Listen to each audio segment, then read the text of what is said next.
It's time to check in with the livestock markets with our livestock marketing specialist, Dr. Derrell Peel. So Derrell, of course, it's hot again. You know, things are starting to dry out a little bit, but what are pasture conditions looking like? Looks pretty green right here. How are things looking in the state? Yeah, you know, we've had a dramatic turnaround this year. If you go back to the springtime, we had a lot of drought.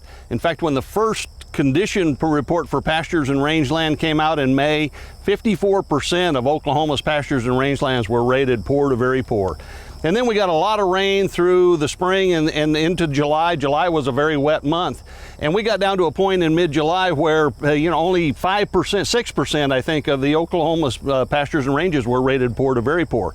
Now, it's gotten hot since then. It's that time of year. And so we've gone back up a little bit. I think in the latest report, about 20% of the pastures are rated in poor to very poor condition. But as you said, the pastures are still green. They're still growing at this point. So do you think it's going to be enough to kind of finish off summer for a lot of producers? I think so. You know, the pastures are doing well. Subsoil moisture is in pretty good shape. So, we're going to have some hot weather. They'll slow down a little bit, but we're going to have adequate pasture to finish out the summer. And in fact, I think there's a decent chance that producers who choose to, with some warm season forage, will have a chance to stockpile some forage for later in the fall. Speaking of stockpiling, how's hay production looking like, right now?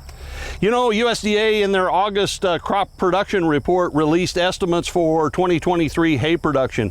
Oklahoma, of course, had drawn down hay stocks really dramatically over the last couple of years of drought, but hay production in 2023 is actually other hay production, which is our predominant source of hay, so it's non-alfalfa hay, if you will, is at a record level for 2023. So dramatic increase. Alfalfa production is up, so total hay production in Oklahoma is really jumped sharply here, completely replenishing, if you will, hay supplies. Well, I think the biggest question a lot of producers have is, will that hay supplies, get them through the winter, given what happened last year and the year before? Yeah, again, we started the year with very low hay stocks in May, and that's the way we calculate hay supplies, to take what we carry into the new crop year in May.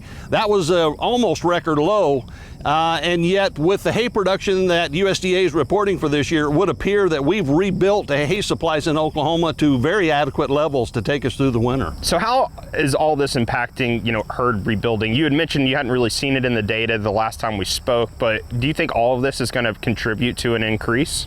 Well, certainly in Oklahoma, it's possible, at least now, right? With the forage condition improvement that we've seen, we have the ability to increase.